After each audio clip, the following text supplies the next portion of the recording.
Hi, I'm Ciaran Tracey. And I'm Chris Warburton of End of Days, and we're this week's guests on MetaPod. You're listening to MetaPod, where we unpack the web's most interesting podcasts and the stories behind them. Hosted by Wendy Morrill and Kevin May.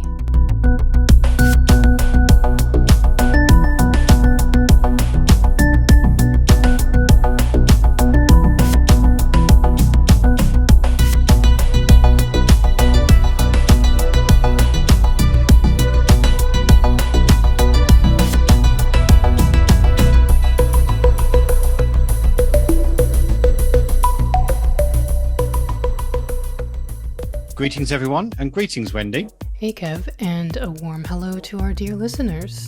Indeed, welcome to MetaPod, where we unpack the world's greatest podcasts and the stories behind them. Indeed we do, and this week we again welcome back a previous guest. In fact, our first ever guest at MetaPod, Chris Warburton of the BBC's Radio 5 Live. That's right.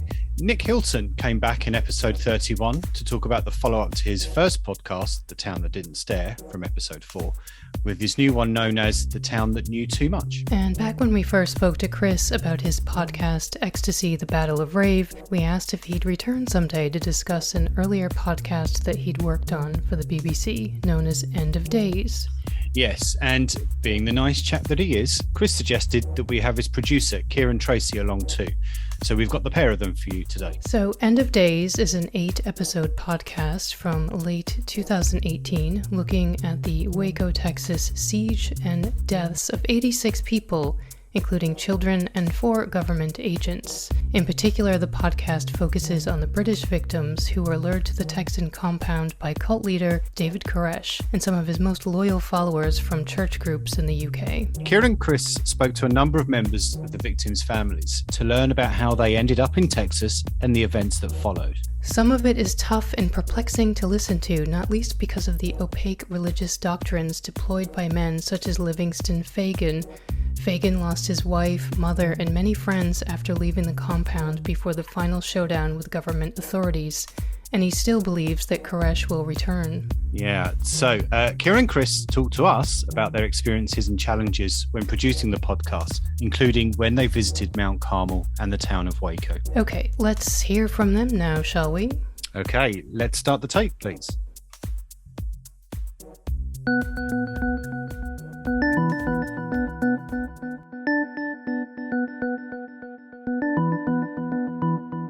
Ciaran Tracey and Chris Warburton, thank you so much for joining us on this episode of MetaPod. You're here to talk to us about End of Days, and it's a very warm welcome back to Chris Warburton, almost a year to the day that we published our very first episode, and you were our very first guest when you came to talk to us about Ecstasy, the Battle of Rave. So welcome back, and welcome for the first time, Ciaran. We appreciate your time.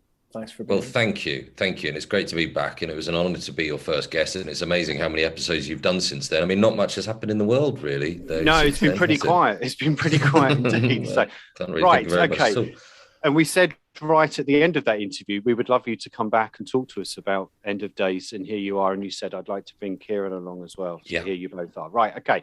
It's been 3 years since End of Days was published. And as we all know, a lot has happened in those intervening, certainly the last 2 years. Let me ask you both, actually we'll start with you, Ciaran. I mean, what immediately comes to mind now when you think back to that podcast? The honest answer to that is that it was the type of podcast that I feel was possible to do then that would be very hard to do now. I don't mean that no one would follow that journalism or no one would follow that idea. But what I do mean is that, the podcasting buying and creating landscape has changed unbelievably in these 3 years. The idea of letting two at the time, BBC staff members just go and do that, it would be harder to do now, not just because of the BBC, but just because of the nature of what it takes to do verite, on location, podcast journalism. So that's what I think has changed. I think you've moved in the podcast landscape to a much greater focus on well-scripted narrative or commentary, as a bigger piece of the eventual audio pie. Yep. And so I think on-location stuff is incredibly, it's hard, it's expensive, and it takes time, and it's risky. So at this point in the podcasting culture, when it's very much more of a, process driven and, product driven life cycle, I think it's harder to do that. Maybe Chris has different thoughts on the actual story and how he feels about that, but that's what I feel is different in Podcastville anyway. See, Ciaran's getting weighed down by the commissioning process. It's so true. This is what's being illustrated by that answer. I think what has changed, I think when we were making it, I just thought, wow, this is a brilliant story, right? And Ciaran came to me with the idea. I had obviously heard of Waco. I knew to a degree, in the way that most people know to a degree, what happened. And as we were telling it, I was just thinking, wow, this is going to be brilliant, and it's real gold.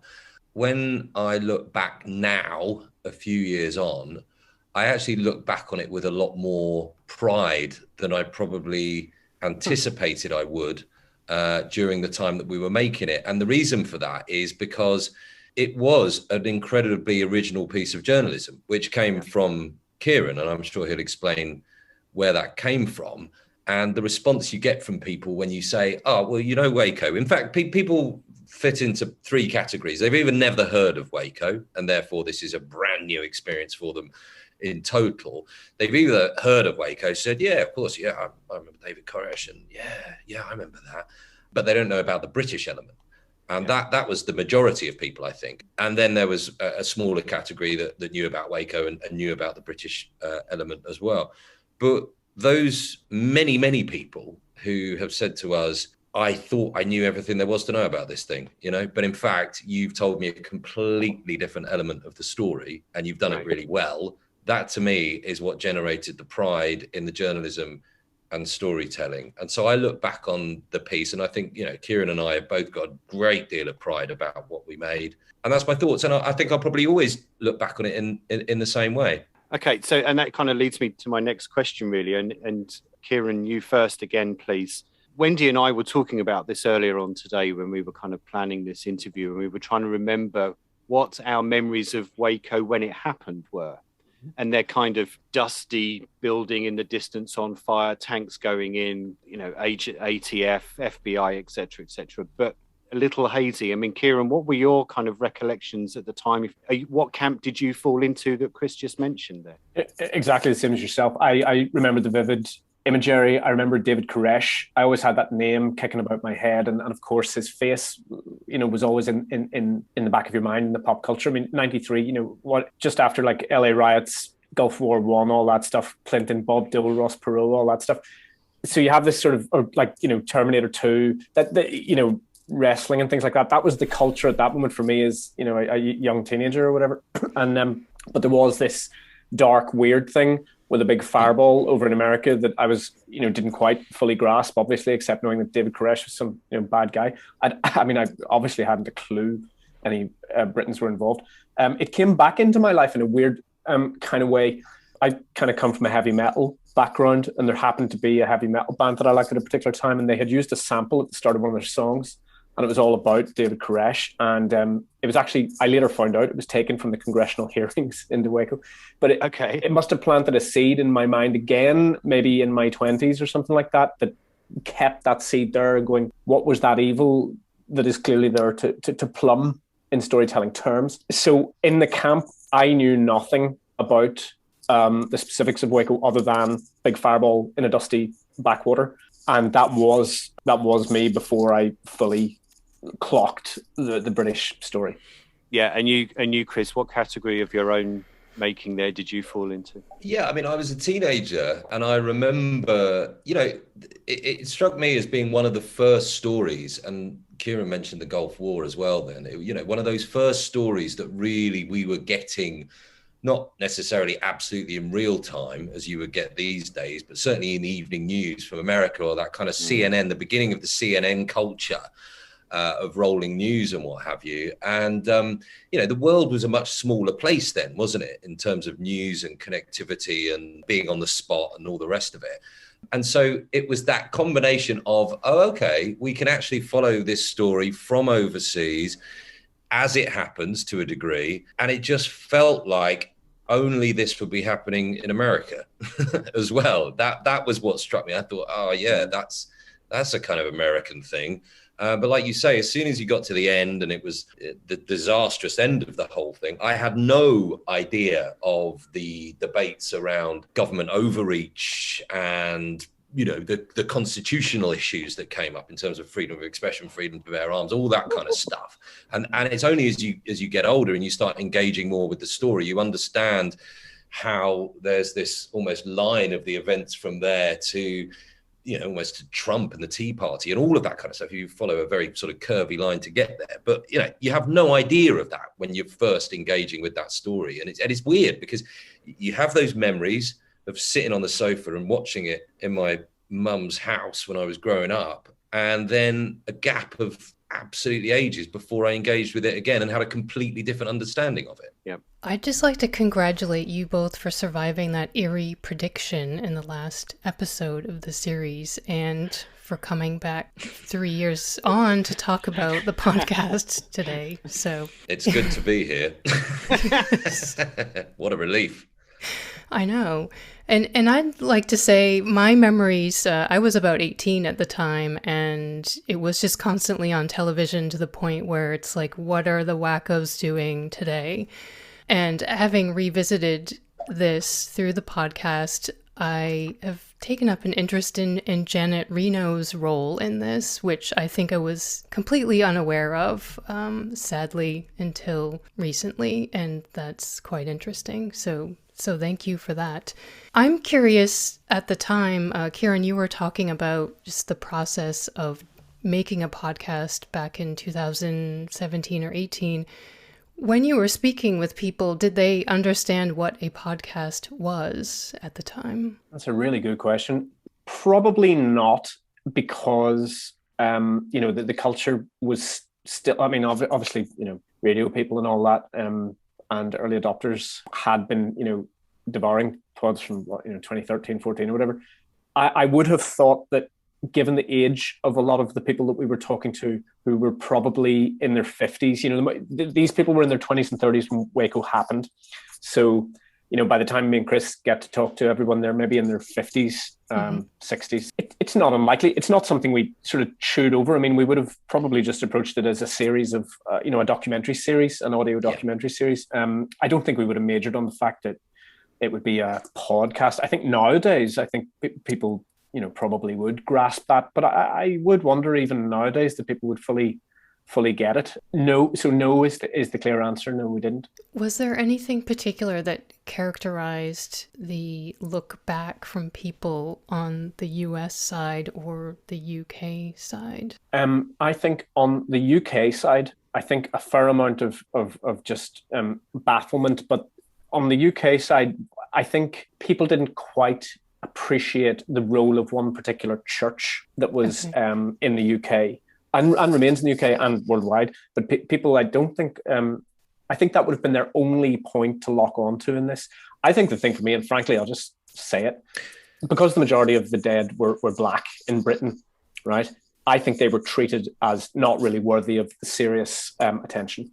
And I think that's something we tried to bring out in the podcast. Chris, you can obviously pick that up. No, I 100% agree. I think if this had been a group of white people, I think the majority of this country would know of their deaths. The fact that, we had to bring it to people's attention 25 years later says an awful lot. And I think in terms of the way it looked back, that spoke volumes when we started approaching people who were directly connected as well, because I think for a lot of them, they hadn't ever actually had the opportunity to talk in the way that they had to us.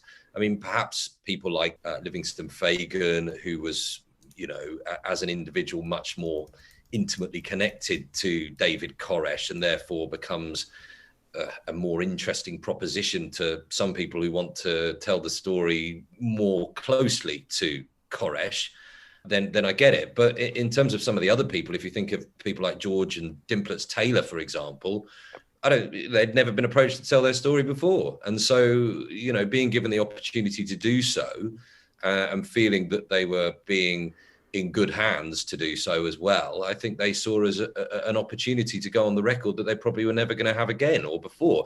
But if you contrast that with the American experience, you've got to remember virtually everybody we spoke to was to do with the event or were residents of Waco. And when we turned up to Waco, it was more a case of, this again, of course it is. It's such a blot on that city. And so when you talk to some of the people, it's with a fair degree of resignation, I suppose. But then again, and maybe a question of why are you going over this again? But when we explained, they began to have a bit better understanding of why we were scratching at that particular pimple again. Did it take a while to get rid of any reluctance or to create buy-in? I think with any story like this, it's just a journey of trust. And I don't think there's anything particularly special about Waco. I think when you're dealing with any, intensely personal story, it just takes time. It's as simple as that. There's no shortcut.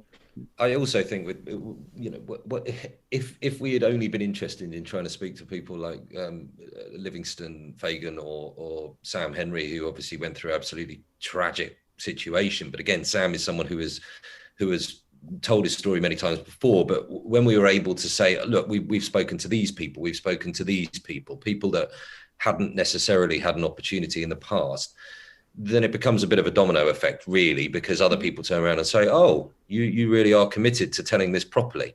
And that can be a real sign of what you're trying to achieve, I suppose, and building the kind of trust that you need to tell a story like this. I'm always curious. I'm a journalist myself, and you always try and distance yourself from whatever kind of story you're writing or producing or whatever. Did you have any kind of personal reluctance to the subject matter or any concerns about the way you were going to tackle it? No, I think the more Chris and I learned about it, the more, emboldened would be my take on it.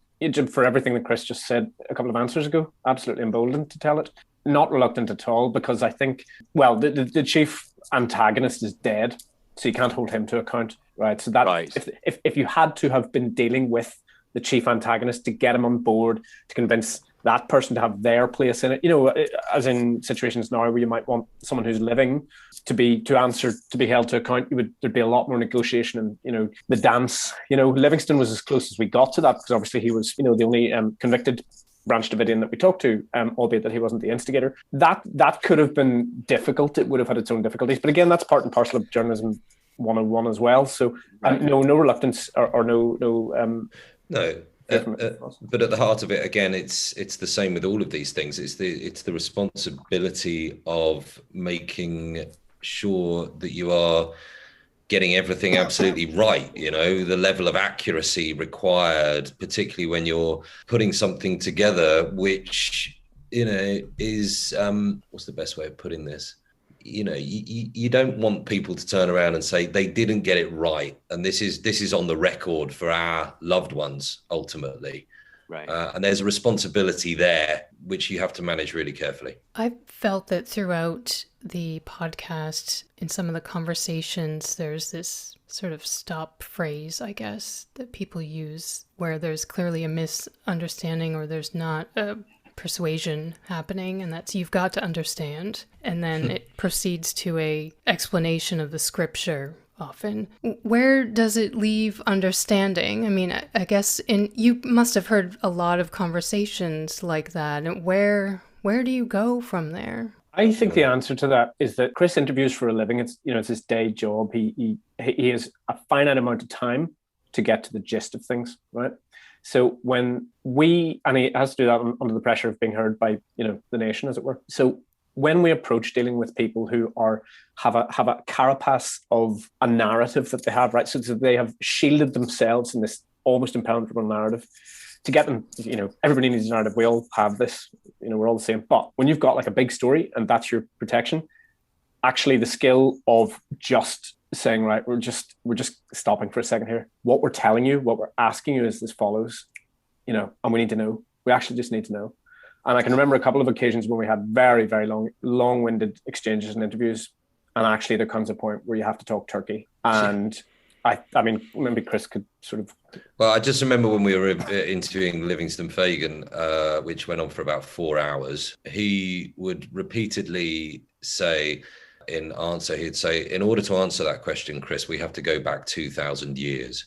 And I would be asking him a quite simple question about what was happening on a particular day in Waco, you know. And normally when you're asking people those kind of questions, you want to get a feel for the color, the experience, you know, you're getting people to be the eyes and ears and giving that description. But, you know, he's done those kind of interviews 1,000,001 times, and he came to our podcast with a quite clear agenda of wanting to, and I'm using that word advisedly, you know, I'm not trying to say, you know, in a pejorative sense necessarily, but he came with an agenda of wanting to put across his interpretation of scripture above all else, really. And so when he sort of felt that he was being pulled down to answer questions once again about, what happened on that day? We all know what happened on that day. That would sort of be his attitude. I want to tell you in a more spiritual sense. But as an interviewer, you're sitting there thinking, okay, but that's not going to be a huge amount of use to our listenership or our understanding of the story, quite frankly. So he would start his answers by saying, in order to answer that question, though, we have to go back 2,000 years. And I would think, we really don't. and please, let's not, because it just came very, very difficult. But, you know, there were quite a few interviews along those lines, which went down the path of really complex, you know, interpretation of the Bible and such. So sometimes that was quite useful and I think needed within the storytelling of the whole podcast in general. Do you not think, Ciaran? Because actually sometimes, you know, we're talking about this, you know, the cult was built on David Koresh's interpretation of scripture. And most people look in at that and think, what's all this about?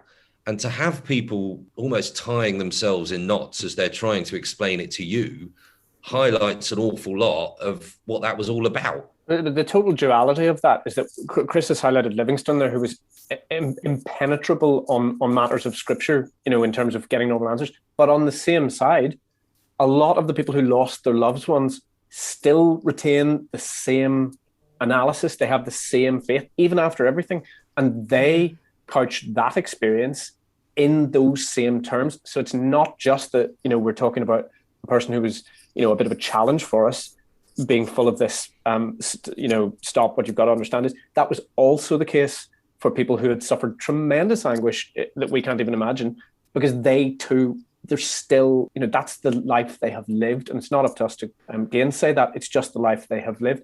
And I think the only other answer to that question is, you know, the detail of the research before an interview. You just have to strategize interviews like that and to know your absolute gems in the thickets that open up a direct line to the heart or a direct line to the memory as opposed to the brain. And you know, that's our job. There was a point where Livingstone and I it must have been about 3 hours in, wasn't there? But there is a point where we start getting a bit fed up with each other.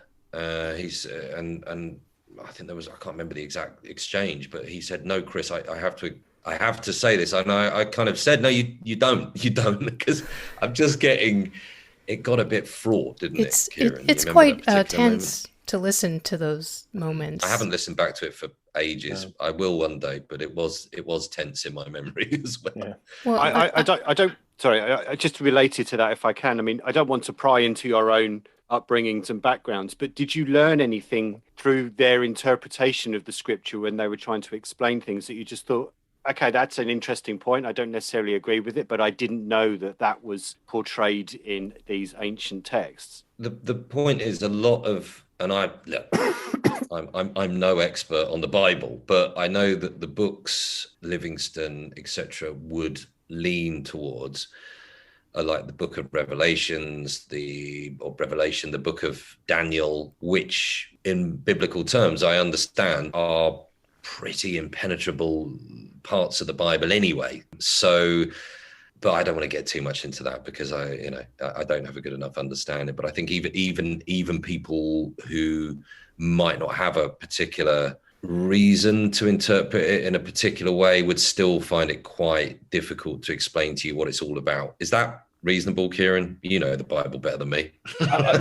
Barely, but I mean, I suppose the only thing that opened my mind to was, I mean, again, I'm not I'm not up on my Bible that much, but I do come from a place where people kill each other over religion. So, there's that. But I suppose what struck me from a religious point of view about all of this, and the total focus on those books that Chris mentioned as the map and structure of their understanding of things, I just thought it was really zany that we never heard once about Jesus or like the New Testament or any like of stuff about, check out your neighbor, don't kill anybody, don't take your neighbor's wife. All that New Testament stuff was nowhere in this story. It's all it's a very literal taking on some highly spooky, impenetrable, fantastical stuff from the early pages of the Old Testament. I'm not saying that's wrong. I just find that they're very different things, Old Testament, New Testament, and all of this story is centered in the old one. Yeah, and I find that really weird. And look, just to underline the fact, we are not here to make a judgment on anybody else's, anybody's interpretation of those books. It's just, or the Bible in general. It was just that was kind of what we were up against a lot of the time. It's quite difficult to argue the toss on any of those points. And in fact, if you do start to try to do that, then you're not exactly providing a great service to your listener. It's obviously a part of the story, but it's not something that you want to get into the long grass with. Back to that tension that I think is felt in certain episodes, and I think it comes mainly through you, Chris. I'm just curious, and I guess this is a question for Ciaran, is what was it like to witness that? And did you need to mediate or be that person in the room who is the buffer? I don't want to quote Spinal Tap. That bit in Spinal Tap where he describes himself as lukewarm water. That.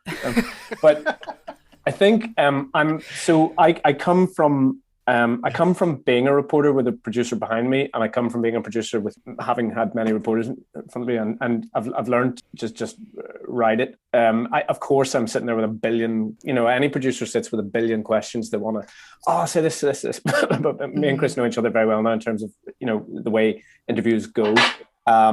So no, I was happy to let that whole that whole exchange is a real thing, and it doesn't need any further intervention. Actually, at certain points, actually, there was one minute when, not to constantly focus on Livingston, but there was one moment when he did say David Koresh is coming back, and Chris and I were both like, "Hang on, what?" I think both of us just blurted out, "Hang on, he's coming back. Are you serious?" So there are moments one can't help oneself, but to be a foil in those situations, yes, is necessary, because I can hear what he is saying. And I've read a lot of what he's referring to and all that stuff. So yes, that's important for trust, not on a tactical or a conniving level, but just to actually understand what someone's trying to say. And also, there's pressure for me in that respect, because Ciaran's such an excellent and diligent journalist and producer that if I'm there and I'm making a hash of the whole thing, then that's not going to be particularly comfortable when we walk out of the room and get in the car and I'm saying, and all kind of presenters and hosts need a bit of reassurance from time to time. And I'm no different. If I'm saying to Ciaran, "Was that okay? Do you think that was all right? Did I ask the right stuff?" You want to feel that when he says yes, he means it. Is there anything that you would go back and do differently now that you've had some time to reflect on it? No. I think Chris said at the start, it's just pride's the remaining sense of it all. I was thinking this over the other day, right? And I was thinking, right, what am I going to say to these guys? And something we haven't really discussed so much is that actually being in Waco, aside from Mount Carmel, right? Yeah. It was no sure thing. We were plotting about Waco, not getting much sense out of anybody, and I remember walking about on like day 2 going like, we have nothing here. I mean, we genuinely don't have anything. We'd talked to a few, what you call vox pops in radio, we'd gathered a bit of that. Wasn't really substantive. And then just on that, Ciaran, is that because you were just coming along talking about the story again? And well, we try not to. I mean, we try to be smarter than that. And we had another production colleague back at base who'd set us up some wonderful people. It's just that trying to communicate that place, actually, we were finding it wasn't really coming our way. And then stuff just started happening. We met a guy, we went out to lunch with this lovely old couple that bought us lunch and stuff like that. Didn't make it into the pod, but the gates started opening, things started opening. Chris found the guitar shop where Koresh used to go down and play. We went there. It was weird. and stuff just started tumbling. And and on the last night, we got the one remaining Branch Davidian. Her name was Sheila Martin, who was in the room when the bullets started coming through the glass. Now, that only happened, we were exhausted and we were ready to go home. That happened at like the 11th hour, and it wasn't planned. So my memory is actually, this nearly couldn't have been brilliant, you know? Yeah. But, and also, Sheila was in the room when Sam Henry came over, when it was only his daughter. Sam Henry, who lost his entire family in Waco. Yeah. It was Sam who came over, and he came over to try to persuade her to come back, failed. But he was recollecting to us the conversation he was having with David Koresh, the argument he was having with David Koresh, basically saying, persuade my daughter to come back to the UK with me. But Sheila Martin was in the room as well, and so had her own recollections and obviously remembered it in a different way to Sam. And Ciaran produced that sequence beautifully. It kind of went, Sam, Sheila, and it was magic. But I think it's the same with all the podcasts you do. You set out with your hopes and ambitions and your wish list of people who you would really rather speak to. You don't know if those things are going to happen. And I think it was when we went to speak to Devon Elliott, who lost his sister and his aunt in Waco. It was after we interviewed him it was like in a primary school, was it, or secondary school? Mm-hmm. We left there and we looked at each other and we went, we're off. You get that first one in the can and you think, all right, okay, a few more like that and we're going for it. You think of I'd just forgotten when we were in Waco as well, and we went to the bar to meet Jimbo Ward, who, remember, he was damned with David Koresh, and we didn't know what to expect when we got to this bar. It's almost impossible to picture yourself in that bar now, I've forgotten that. It was so mad. And then Jimbo had some disagreements with people in the bar, so wasn't happy to speak to us in the bar. So we went back to his house, and it was a kind of mess of CDs and DVDs, just chaos, wasn't it? And then he was well into Judas Priest, and Ciaran, he's got this phenomenal metal background. So we started having a few beers and doing the interviews and stuff. And before I knew it, these two are both like, Judas Priest. I was just sitting there thinking, what is going on here? It was an extraordinary trip. I don't think. Chris had found Jimbo. I think he'd maybe talked to one. Did you find him in one magazine or something, or had he ever? Yeah. That's such an incredible. Whoever asked Jimbo Ward what he thought about Waco, and yet it went right to the core of everything about this, egotistical, narcissistic, loser man, and just you just have to go on the journey, That's it. That's it. You visit Mount Carmel in one of the final episodes. I just wondered what that was like. People talk about going to visit places for tourism. You were going there for a story, but here you are in the grounds of a place. Take us right back to the beginning of our interview, our recollections at the time with this place on fire and tanks. What was it like actually being there? I found it very, very difficult as a reporter on the spot. And, I've kind of done every story under the sun, really, and turned up and described what's going on and been the eyes and ears of the people who are listening. But the problem was it's utterly nondescript. You're not looking at the thing that we've just been talking about because of the obvious reasons that it was burnt to the ground. So there's a small chapel there's some small houses that I remember. There was a driveway running up, there was a big lake, a big field. That was pretty much it. But I just remember, and I think as well, because we had been through such a long and involved process, I felt real pressure to kind of find the words and do it right. And I just wasn't getting there. And I found it really, really difficult. And then I was overthinking it. And I was poor that day, man. And then it pains me to remember it in that way. But I just think I was slightly overwhelmed by what we needed to do and how little in front of me there was to do it, if that makes any sense. It's not the same place, and how often are you in that situation where you're there to describe something which is central to your storytelling, but it isn't anything like what it has been in the story, Does that make sense? Yeah, and you describe where you went into a particular room, and forgive me if I'm describing this wrong, but you're saying, oh, there's like a lectern here, and then there's a picture, and I was quite surprised that detail was not still there, but that's obviously been put back in by Branch Davidians. I mean, that must have been a little strange, Ciaran, almost. That was very strange. I mean, I felt exactly the same as Chris. You know, the clock is ticking, you're losing daylight, and there's literally nothing there. The first day we went, it was scorching hot. The second day we went, it was bitterly cold in the space of 24 hours. And, you know, they say that that's what happens out there. You know, both are difficult, especially if you've brought someone down and, you know, you need to talk to them and then you need to get off and do something else. We went into that house, and that to me was one of the spookier parts of it. I say spooky, that it's an unhelpful word, but I felt a vibe that I didn't like. I guess there was this little pamphlet, which was just a really rubbish Xeroxed photocopied sheet of the people that had died. But instinctively, I was like, right, the Britons have to be on there. So I went and saw some, and it had a few details I'd never heard before and stuff. And I thought, oh, this is gold. I've never, you know, didn't know about this. Names and things like that. But that was it. And just the portrait on the wall, to try and evoke that, I thought had to become the mission. But the only other thing I could think of was those really the foundations of the place are the only things that are left there, and a pretty, you know, a concrete basin that was a swimming pool. It feels macabre, you know, because we all know what happened. It's literally the only thing there.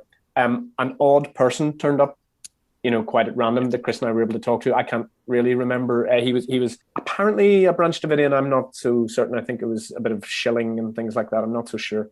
There's a bunch of odd, you know, there are a lot of odd. The whole setup there was odd. A lot of odd. There was a really kind of utterly kind of quite tired feeling about the whole unimpressive memorial to the people who had lost their lives as well. Right. And, you know, the odd, I don't want to say tourist, but, you know, the odd person was showing up to have a look. The whole place was just decidedly odd and just put you on edge. And, you know, you're walking, I remember that bloody dog as well. Yeah, that's right. Going for us. Just like, it's weird. The whole thing is weird. Is just, and I don't know, I found it very difficult to kind of rise to the occasion. That was the point. I'm hoping you've got different answers.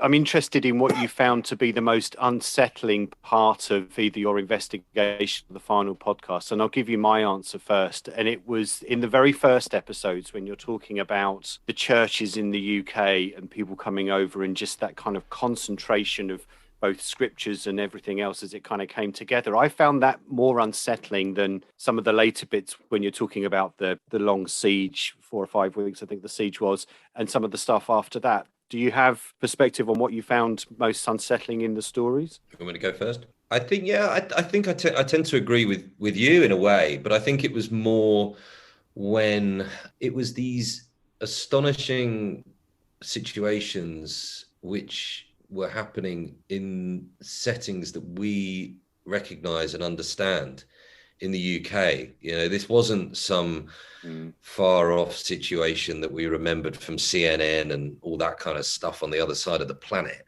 This was people in a residential house who were being talked at, persuaded, brainwashed for hours on end. And to go outside that house, like you're talking about in the first episode, at the very, very beginning of the whole thing, I think that was a real kind of, okay, this could have been happening anywhere then, because this is just a kind of semi-detached, nothing kind of house.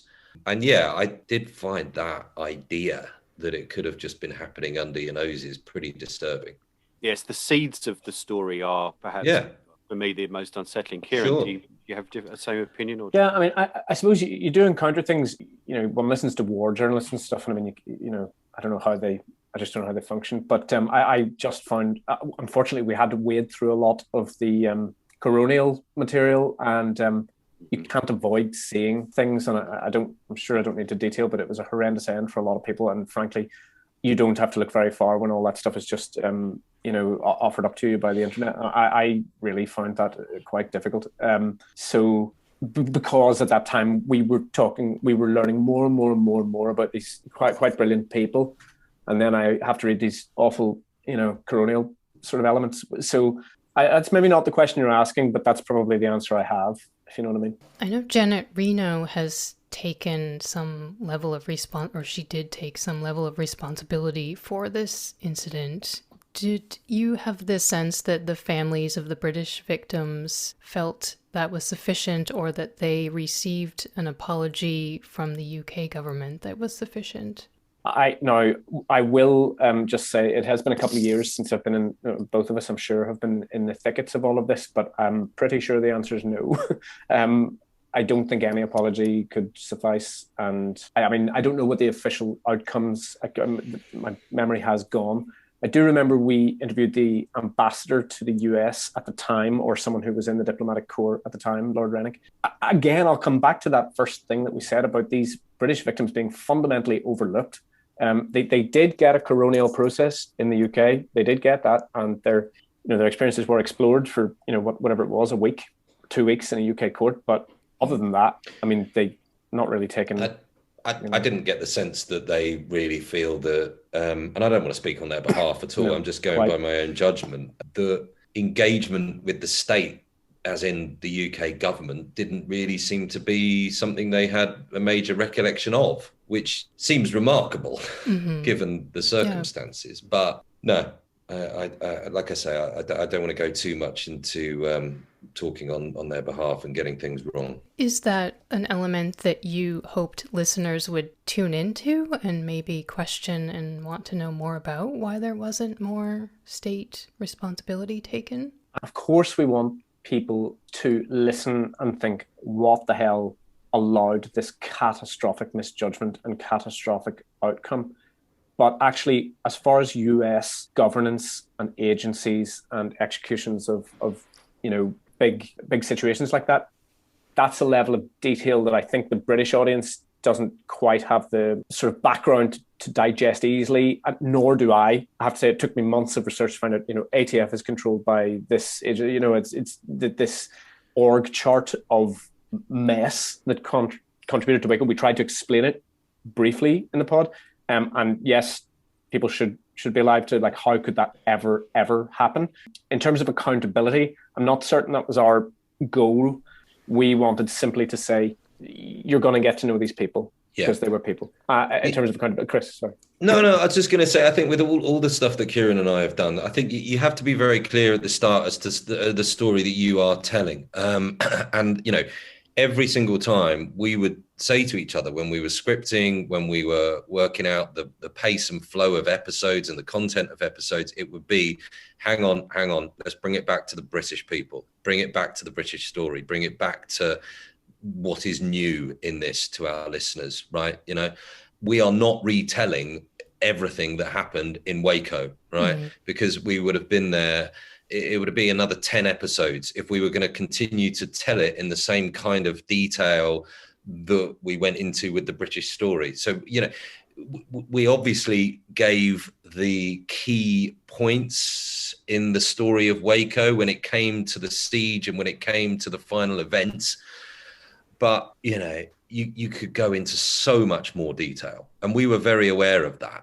And likewise, the ramifications, that could be another 6-part podcast. Maybe we'll do it one day. But like I said, that line from, perceived government overreach by some people to the Oklahoma bombings a couple of years later, which, there's no coincidence that was the day that was chosen, to, more recent events, people who believe firmly that government has overreached in those same things that they believe they overreached in Waco. But, like I said, we hinted it, we give a little bit of detail, but we were very clear that wasn't entirely the story that we were there to tell.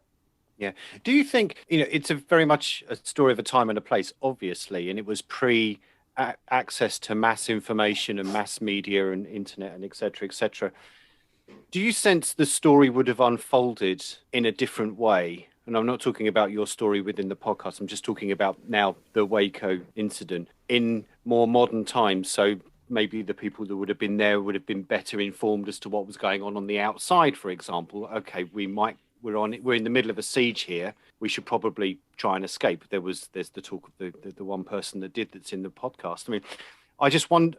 I'm not sure, and perhaps doubt whether such an incident could go on for so long because maybe law enforcement has changed its practices since, but just people's access to information would have forced different people's hands now. There'd be different dynamics. I'm sure we'll see something similar in the next 5 years, 10 years maybe. I mean, look, I don't think access to information gives people better decision-making potential in the current right. setting, I would just say. Yeah. So, I mean, we've seen I'm not comparing the Capitol to Waco. Yep. I'm not doing that. I'm simply saying that when people believe in a thing, information flow becomes a tool, not a sorting device.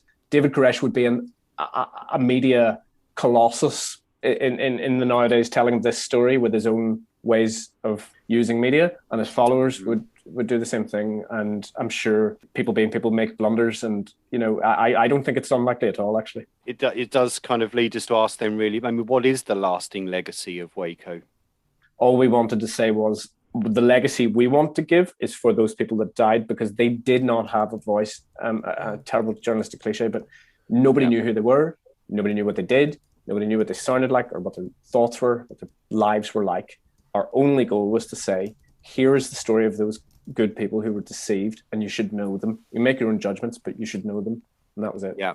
So maybe not lasting legacy then, Chris, but, what lessons do you think have been learned, whether it's by governments, whether it's by the way the media interpret events as they're unfolding almost? If you gave me a month to sit down and write a thesis on it, I probably could give it a good go. But cobbling together a reasonable answer in this kind of situation, I don't think would quite be doing it justice. And I'm sorry, that's not a cop-out. I just think it's a incredibly involved question, which, pulls apart all of the dynamics between federal and state government in America, and right and left. And, there's so much that you could throw into the pot that I don't feel entirely qualified to give you a suitable answer. Okay. That's why I'm better at asking the questions, you see. I would add though, I know that, so we've joshed about, sort of going over to Waco and stuff like that. And I can imagine that after listening to it's a heavy enough podcast, right? And people might think, why are you guys sort of, a couple of years down the line, are you, chatting about this, and it's all fun and games and stuff. When journalists go to difficult places, you do what gets you through. You have fun in order, to get the stuff you need to get and tell the story. You travel, stuff happens, you keep yourself sane. The legacy I would want from this is to know that every person who spoke to us, everyone, no matter whether we give them a hard time or we give them, more space, or I just want them to know that we were, on a level with them, and that we wanted to do the right thing by them all, and I mean them all. And that's the legacy I wanted. We have, we talk about it, we laugh, our fond memories and stuff, but this was a really important thing that we did for them, I think. And that's what I want to be remembered as a legacy. And also, we were up to our neck in it, and I don't mean in a kind of negative, in trouble way. I mean, it dominated our lives for, the best part of a year. Each day you wake up, you'd be like, okay, right, now it's this and that. And that's because there was a certain complexity to it all, obviously, in terms of the narrative, in terms of the storytelling, but also in doing the right thing by the people we spoke to in the way that Ciaran's describing, and a kind of duty of care to a lot of those people that we spoke to as well, which was kind of time consuming to kind of manage their expectations and what we wanted to do in terms of honoring their story. I like to ask about the podcast artwork. Is there a story behind the picture that you chose there? I mean, there is that iconic image of him. So I have to give credit to a work colleague called Natasha, who I think got the coloration on that. So I had done a version that was blue, and I had tried to, I think I did an early version where it had like the Lone Star behind him, and maybe the British, I might have had a Union Jack or something behind him to try and say, what's the Union Jack doing there behind David Koresh?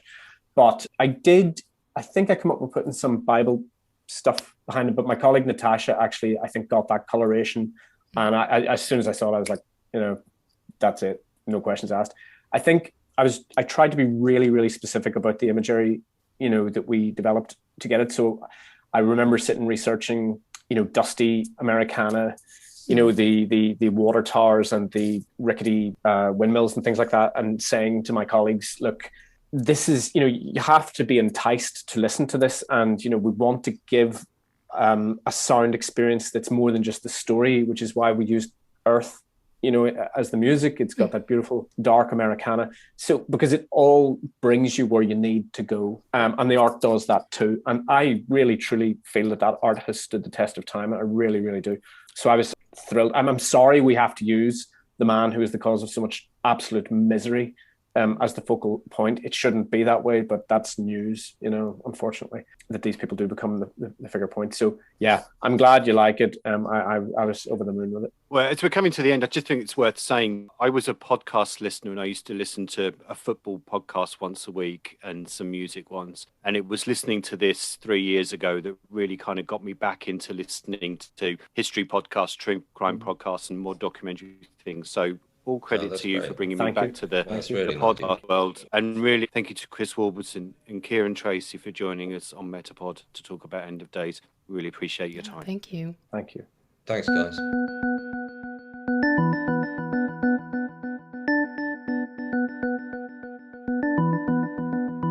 So there we are. Very interesting to revisit this event, and many, many thanks to Ciaran and Chris for joining us. Almost a year to the day since we talked to Chris about the Ecstasy Battle of Rave podcast, which we should note Ciaran also worked on. Well, maybe they'll come back another time in the future after they've tackled another subject. Yeah, let's hope so.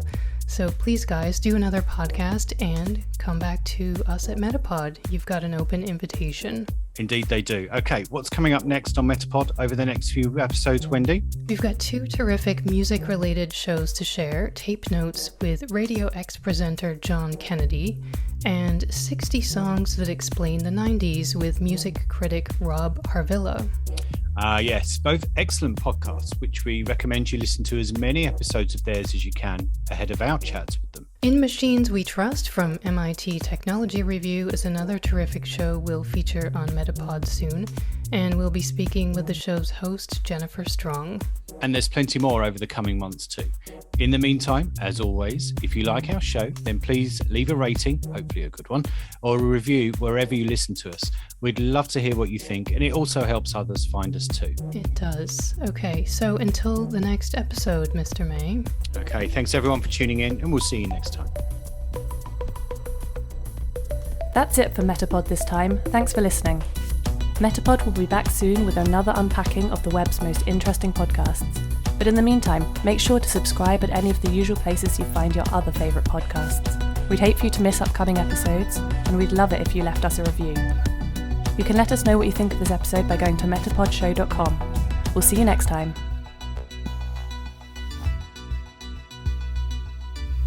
MetaPod is produced by Wendy Morrill and Kevin May.